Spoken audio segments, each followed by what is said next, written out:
It's the perfect Sunday. The Eagles have locked up their 13th win, and the Cowboys, I think, is the more exciting thing that happened today. The Cowboys have just lost in overtime to the Jacksonville Jaguars. Only the Jacksonville Jaguars when the Eagles beat them, of course.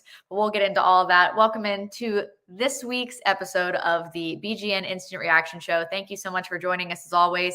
I'm Jess Taylor. I'm here with Shane Half. Johnny Page is here with us for later as well. Rachel is behind the glass as always, looking and monitoring all the things going on Twitter, which I'm sure there's going to be lots of fun things on Twitter, because even though it was not the prettiest game from the Eagles, not the best that we have seen them by far this season, the Bears showed a lot of fight today, a lot more than they have in the last couple weeks. Obviously, they have some good players on that team and they hung in till the end, but the Eagles ultimately did what they needed to do to get the job done. So let's get into everything that happened today. Shane, you are in the 2-degree weather, but did everything you could to make sure you got to see this Eagles win.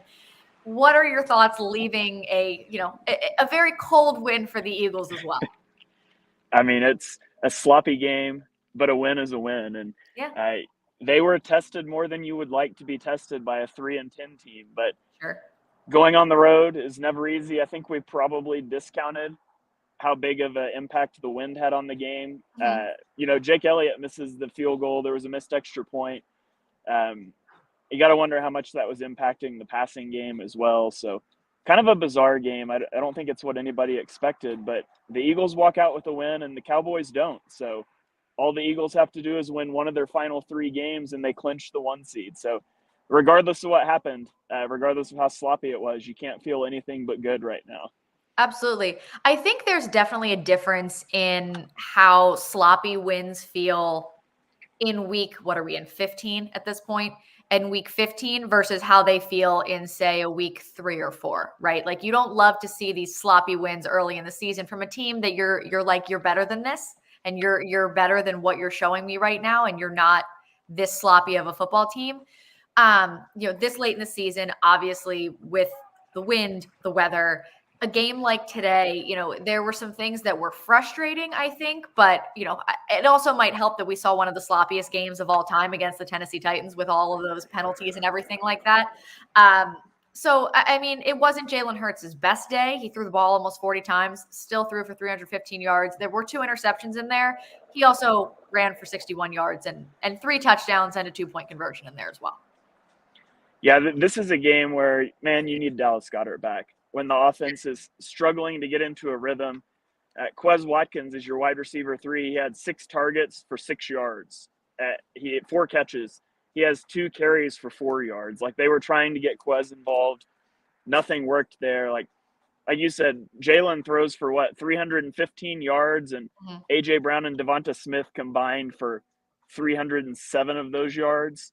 Just nothing outside of those 2 guys. And it makes playing defense a lot easier when you only have 2 threats to catch the ball. Sure. Absolutely. Absolutely. And let's talk about A.J. Brown and Devonta Smith for a second, because you saw the couple big catches here and there, and they feel very ho-hum routine at this point, which is beautiful actually to see. But I think one of the craziest things I thought they were talking about A.J. Brown over the last 3 games when they popped up it was 8 receptions for 168 yards or something at the time. I thought they were talking about the last 3 games combined. It was almost a very quiet 181 yards, if that's possible. I don't know why, but it just seemed to me, and Devontae too, there were a couple obviously big catches in there that got them out of jams, for really impressive throws from Jalen, putting them exactly where they needed to go for the receivers to get to him. Obviously very impressive for a system quarterback to put the ball in those spots. But I think we're at a point now where we're expecting these kinds of things from these 2 receivers. And it's nice to have this kind of confidence after the years of terrible receivers we've seen. That I was actually shocked that A.J. Brown had 181 yards, because I thought it was almost quiet. Am I wrong? Yeah. I mean, he got the 68-yarder late in the game, right? That really vaulted his numbers up there. But he was targeted 16 times. At one point in this game, he had under a 50% catch rate. And Jalen Johnson was doing a fantastic job on him. The officials were definitely letting the defensive backs play.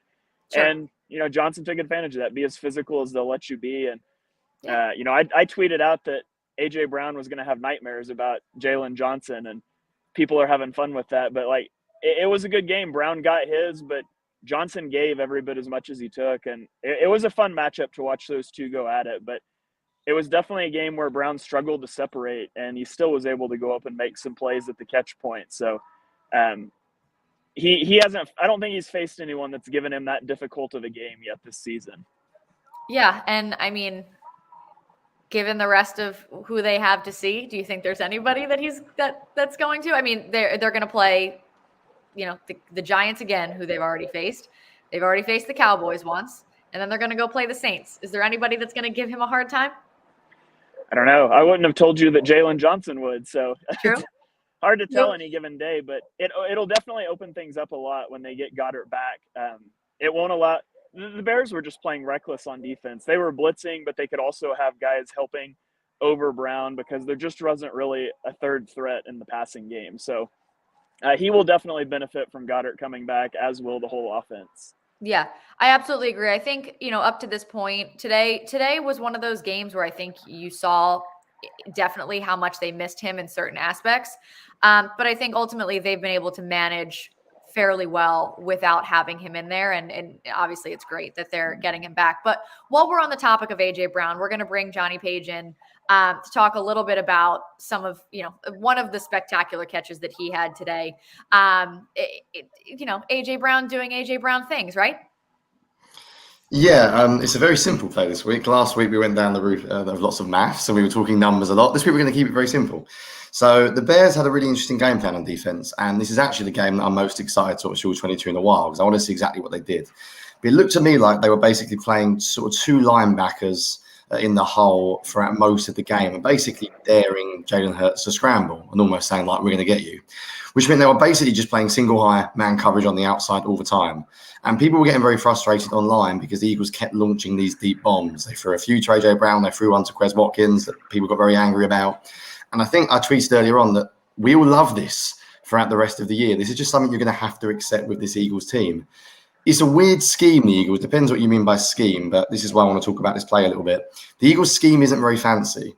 The Eagles scheme is basically we're going to put our players who are better than you in positions to win, and then we're going to let them make plays. So there's nothing creative about this play. It's just put AJ Brown by himself. So he's lined up one-on-one and then throw it deep to him. And in the NFL, I always say pretty much every week, players make the scheme, not the other way around. So there's nothing fancy or creative about this. It's just a wonderful throw by Hurts. It's a really, really good catch from a really good wide receiver. And I think he had at least two massive catches in this game on deep throws, as did Devontae Smith on the slot fade that we saw last week. So I think it's just something to talk about because I was getting a little bit annoyed for the first time today online of how many comments there were about Steichen and the Eagles offense, and it's too aggressive. And I think we have to remind ourselves this is what the Eagles are as a team. We're going to have to deal with them going vertical. When they get one-on-one matchups on the outside, they are going to take them all day long. That is how this team is built. That is what Jalen Hurts and this offense want to do. So, yeah, we'll run the play now. It's a very simple play, but it fits in nicely to what you were just talking about, A.J. Brown versus Jalen Johnson on the outside. Until the final minutes of the first half. Hurts in rhythm into one-on-one. It is over the shoulder for Brown, and he's got it. A.J. Brown against Jalen Johnson. First down and goal on a gain of 27. And this is just a well-executed play. Good coverage. A great catch because of a great throw by Jalen Hurts. So, yeah, it's a perfect catch. The more you see the replay, actually, the throw and catch are beautiful. They are pretty much as good as it gets. But, yeah, I thought it was something to have a discussion about how the Eagles played this game schematically. It was pretty much just every time they go single high, we're just going to launch it down the field. And it seemed to get some people mad online. But I think it's just who this team is, and you sort of have to accept it. Yeah, I think going against a team like the Chicago Bears, the Bears are 3-10. They have nothing to lose, right? Like you're not going to find your way into the playoffs where they are right now. They are playing for pride at this point. So with nothing to lose, they can send the pressure whenever they want. They can do whatever they want sort of on the defensive end, especially, and try to stop what the Eagles have. The Eagles essentially, going into Chicago, you can look at it two different ways. Like they have everything to lose by, sort of fumbling where they are right now and losing a little bit of momentum, or they can go out there and they can just see what happens. Like they can do things like that. That's going to make everybody mad. And unfortunately, Jalen Hurts is going to throw 2 interceptions, and they can just see what happens and see where it gets them in the game. And it was closer than you'd like, but they still came out with the win. Yeah, Jalen Hurts in this game when he was targeting A.J. Brown or Devonta Smith was 14 of 24 for 307 yards and an interception. When he targeted anyone else, he was 7 of 16 for 21 yards and an interception. Like, just absolutely nothing from anyone except those top 2 guys. Like, we need Dallas Goedert back. And I would expect him to be back for Dallas next week since he was activated this week, but they didn't put him in today. I fully expect him to be back next week, and I think it's going to make a huge impact. Yeah, those numbers are wild. Has there ever been a game like that ever where 2 receivers have been so much more dominant than everyone else? Someone will have to check the records because that is ridiculous. I'm looking at the numbers here actually. Yeah, Gainwell was our 3rd best receiver, 2 for 9. That is, yeah. It just shows though. I think people have given Nick Sirianni and Shane Steichen a lot of love this year, so have I. But I don't think they do anything particularly complicated. They just have better players, and they do a really good job of letting those excellent players get in good positions. I wonder if they look at today, though, and do think maybe they've got to go back to some of the RPO stuff to Zach Pascal. They've got to get someone else involved. I think you can't run an offense through 2 players, and I think they will probably admit that after the game as well. So it could be one of those blessings in disguise that this happens early on in the regular season, or not early on, but before the playoffs, because they might go and look back and think that, if someone else gets hurt at some point in the season, they're going to have someone else they can use. I'm not sure who that will be who can step up, but yeah, you can't win games with 2 players. I mean, maybe you can when they're that good, but you shouldn't really rely on just 2 players at all times. Right. And so think about last year and what some of the things that frustrated us as Eagles fans the most watching this offense. It was when they started to outsmart themselves. They knew what worked. You saw it week 1, right? Like they go out and they smack the Atlanta Falcons around with a very simple blueprint. Like they ran the ball, they were effective, and they were able to create some separation and just marched up and down the field. And it was great. And then they come out the next week and they completely abandon the run against the 49ers. And while I get the 49ers are a better run defense than the Atlanta Falcons were, you can't just give up on it. Like if you are a run first team, you can't just abandon the run because the team is supposedly good against the run. And I will never forget, I think it was Nick Sirianni in a press conference. I want to say it was before they played the Bucs last year. And he said something, they asked him about, leaning into the run and after they were establishing the run the week before, leaning into that a little bit more as their identity as an offense. And he was like, well, I don't know if we're going to do that because the Bucs are a really good run defense. And I'm like, if you don't just put your head down and run the football, I don't care if that's the number 1 run defense in the league. You know who was supposedly the best defense in the NFL in 2017? The Minnesota Vikings. You know what happened when they came into Philadelphia? They got smacked in the NFC Championship. Don't start with me. So I think that the best thing that the Eagles have done on offense this season, one of the best things is not outsmarting themselves. Sometimes you just, when you have better players, just go out and beat the other team. It's not rocket science all the time. Yeah, I think one of the strengths of the Eagles is that they are so good both running and passing the ball. So they can afford to they don't have to try to jam a square peg into a round hole. If you're playing a really good run defense, you throw the ball. If you're playing a good passing defense, you run the ball. And we saw them do that against the Packers and then the Titans in back-to-back weeks. And looking at this game coming in, since the start of November, the Bears were the 32nd ranked EPA passing defense, and they were the 9th ranked EPA rushing defense. So I would have suggested coming into this game with a pass-heavy approach.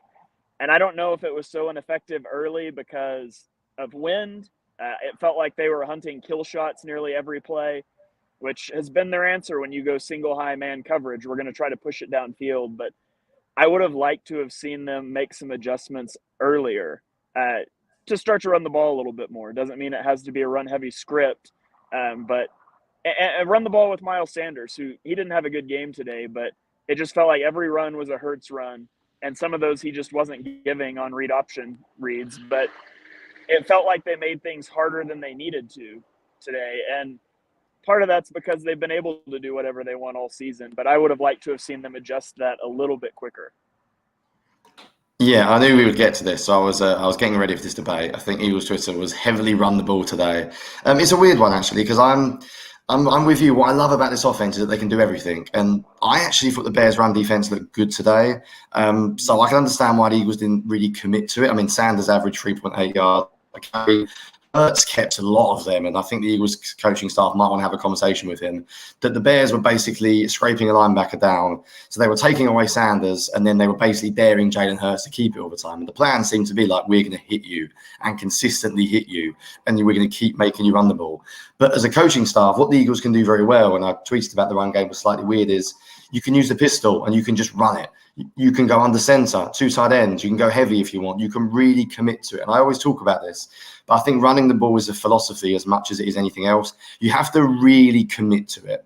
If you really want to run the ball and run the ball like well, it can't just be a bit part of your offense. And today it felt like an added extra. It didn't feel like the Eagles really wanted to commit to it. And that's a little bit strange because despite the Bears being good in recent weeks, they haven't been good all year. And for me, to be honest, that starts with the active running backs. I'm not going to have a Trey Sermon debate all over again because everyone who follows me knows I like him. But when you only have 3 active running backs and they're Boston Scott, Gainwell, and Miles Sanders, it's not really it's not what teams, when you look at around the league, teams want to establish the run. They've got big bruising backs who can all handle multiple carries. The Eagles are not built that way. They are a throw the ball first team, and then they'll run the ball where it sees fits in certain weeks. But I agree. I'm not someone to shout run the ball. I personally, especially because of the wind, would have liked them to have run the ball more early on. But they did end up with quite a few carries if you count Jalen Hurts in the run game.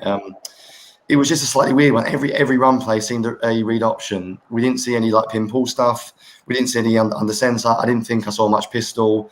It was quite a basic run game, which is not what the Eagles are known for. So I'm hoping, I hate to say this, maybe they didn't want to show too much off. They took this game for granted and they thought they could win it easily. They not want to show too much on tape before Dallas. I'm not sure. But yeah, I would imagine that we will see better run games in the future because it did feel pretty average today, to be honest. Yeah, and I think you make a really good point that, needs to be touched on a little bit, and that's I think you're right. I did not enjoy seeing how many times Jalen Hurts got hit today and the way that he got hit a few different times. Like he was getting landed on by enormous linemen and taking shots you never want to see your quarterback take. And, we know he's a little bit stronger than the average, your stereotypical like Tom Brady-esque thought of a quarterback. But I absolutely did not like seeing him get hit as many times today as he did. Yeah, that you don't want to see that. And you don't want to see that in a game that theoretically should have been an easier game to put away. Ideally, you go beat the Cowboys next week and you've clinched the 1 seed. And, we can get into the whole debate after that happens of what you do with your starters. I think you play your starters still, but you flush the QB run, zone read stuff out of your playbook for the last 2 weeks. You don't want to get Hurts hit unless he absolutely has to be. So hopefully they can get a win in Dallas on Christmas Eve, and then they can sort of take it easy the last 2 weeks and get into the playoffs fully healthy. Yeah, I think that was the biggest thing of today. One of the most important parts of this game today was coming out healthy. Huge point. Yeah, I didn't like Jalen Hurts getting hit as much as he did today either. It was a strange game. Normally he's really good at avoiding those hits, but today he seemed to almost, I don't want to say want to get hit, but they were really physical with him, and it seemed like he was a bit of I'm going to show you with the rushing touchdowns as well. Obviously ended up with 3. So yeah, that's not really something you want to see, especially in a game when it doesn't really matter massively. It's not in the playoffs. Do whatever you can to win, but it's not really a sustainable style you want to see all season. Is him getting hit that much? I would agree with you. Yeah, not at all. Let's shift to the other side of the ball while we're talking about big hits here and there on quarterbacks, especially.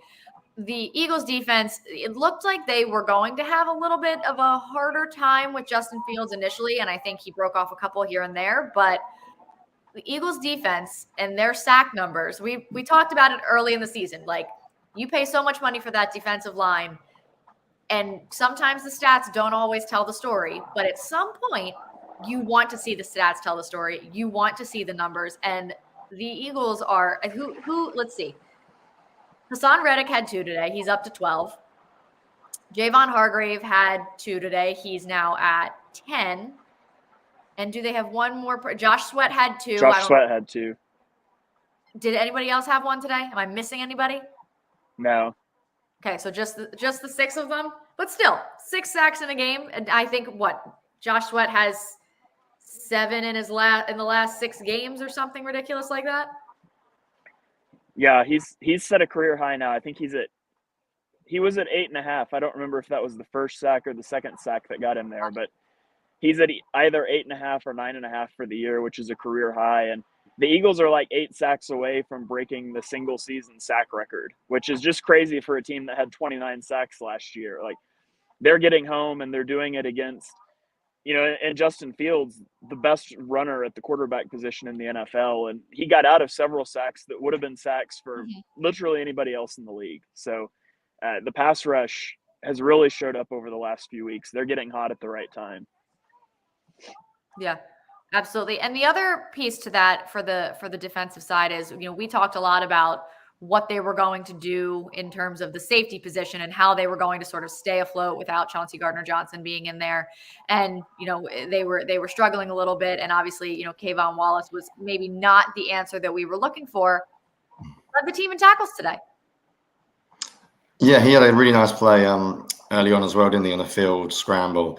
I must admit, Shane, considering you're outside and Jess, you made them on me, I got completely confused by how the Eagles were using their safeties early on. I was convinced Maddox was starting, and then it seemed like they were doing something dependent on what the Bears were doing on down and distance. But this is just I guess it's a bit of a random point. I don't really like that, I'm going to be honest. I think one thing that makes the Eagles defense really good is their communication in the secondary. And I've played defensive back in the NFL, so many people can tell me to shut up. But I can't imagine it's that easy to communicate that easily when you've got players flipping positions. I think something that's made this Eagles defense really good this year is the consistency. Slay and Bradbury have been there at all times. Epps has been there at all times. We know they replaced one safety position, but all of a sudden when you're moving pieces around, I remember on the first 3rd down completion that Justin Fields had, Kayvon Wallace looked like he was a little bit in no man's land, and I'd have to go and see the All-22 again to decide what was going on there, but Bradbury looked a little bit confused. It looked to me like Bradbury was sort of passing off the route across the field, and Wallace was just sort of standing there, and Bradbury looked a bit frustrated.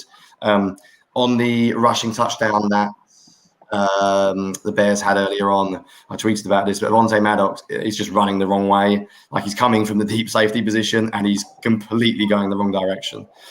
So I'm not really sure that's a long-term position for him. So I feel like we didn't really get any answers today about what the Eagles are going to be like moving forward, except for maybe I would quite like Blankenship to come back sooner rather than later, if possible. Yeah, it would be ideal. It would be ideal if Blankenship and Chauncey Gardner-Johnson are both back for the playoffs, and we can get Kayvon Wallace off the field. And he played okay today. He played better than I expected. He had good tackles. You mentioned the one where he came downfield, and that's always been his game. Like, he comes aggressive downfield for better or for worse. And he makes a play like that. He might give up one later. And he never really got, burned or anything today, but I'm never going to feel comfortable with him at safety. Yeah, and they did bring Anthony Harris back, which we talked about a lot last week. Obviously he didn't play today, but an option. Do we know? We did this math last week, and I can't remember where we ended up. CJ has to miss Dallas, correct? I think he has to miss the Saints game too. Okay. I don't think he can come back till week 18. Okay, but playoffs, he'd be presumably good to go. Yeah. Got it. All right. While we're talking about this defense, and because, there's always something good on Twitter about the Eagles defense, let's bring in Rachel and we'll see what the vibe is on Twitter. Are we just happy about the Cowboys? Are we irritated with the Eagles in any capacity? Are we just happy, riding a high? What are we doing in the Twitter world? Because it's you can never predict what's going on there. So actually, about 80% of the comments are Dallas related right now. Amazing.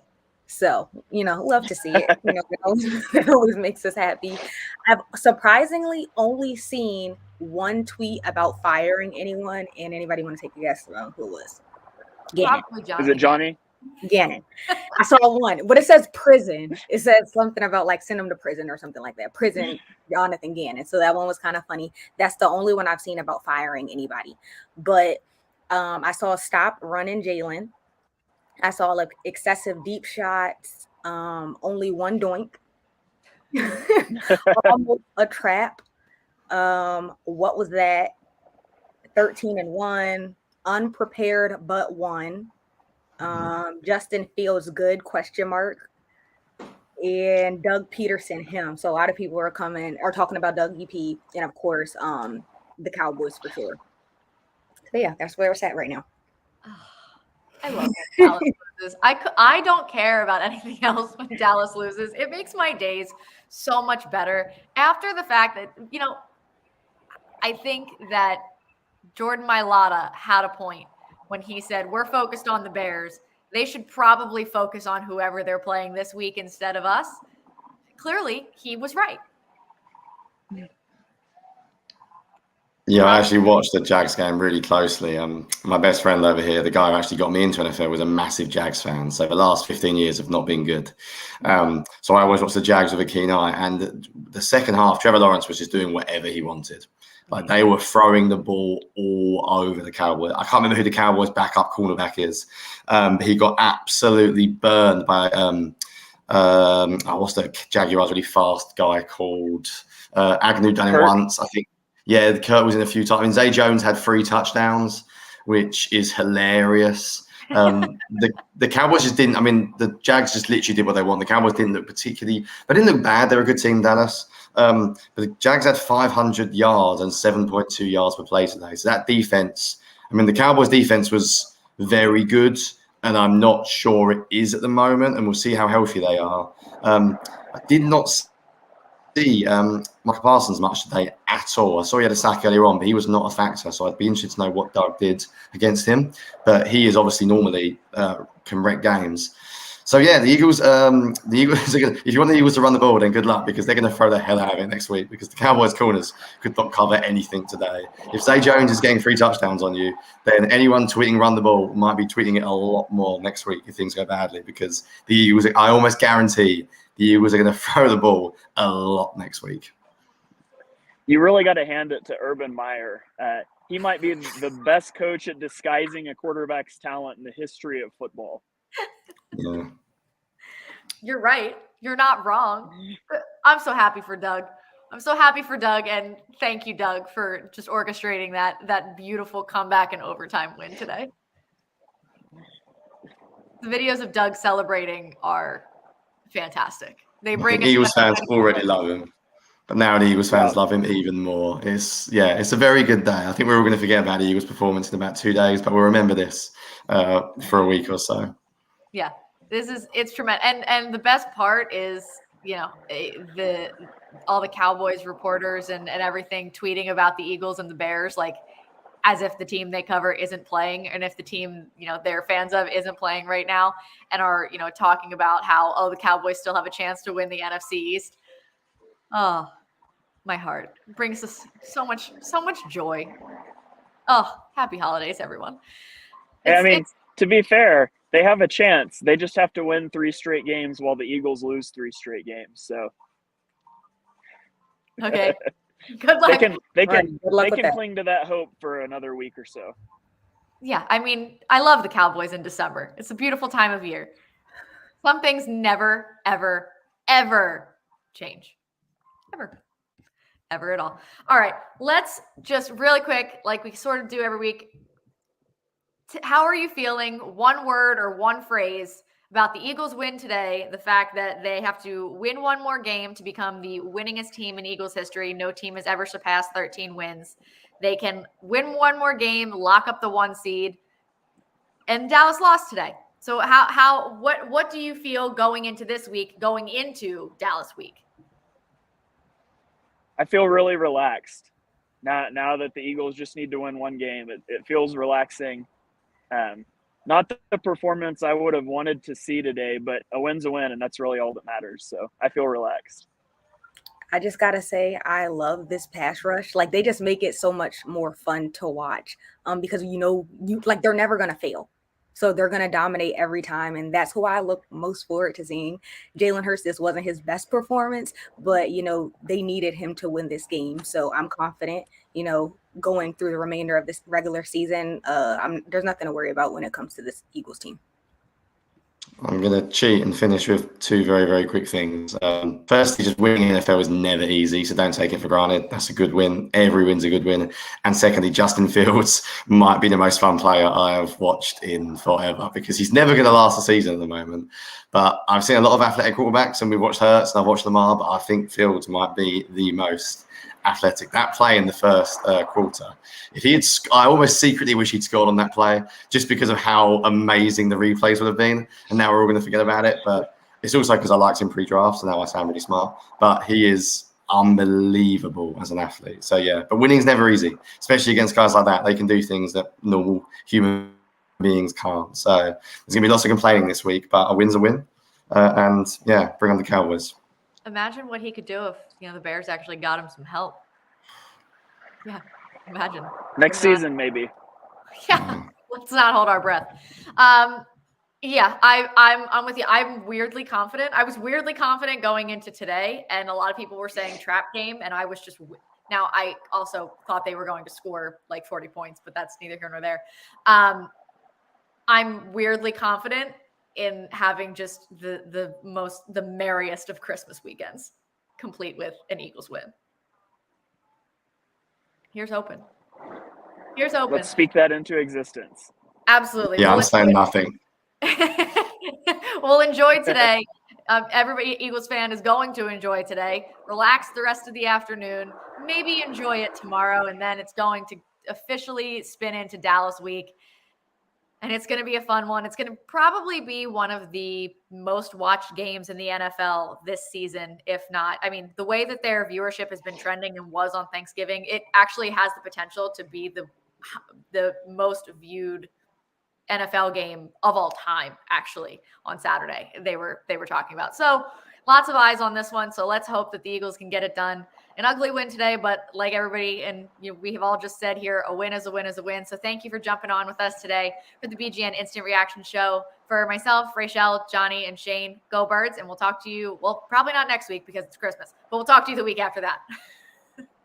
Go Birds.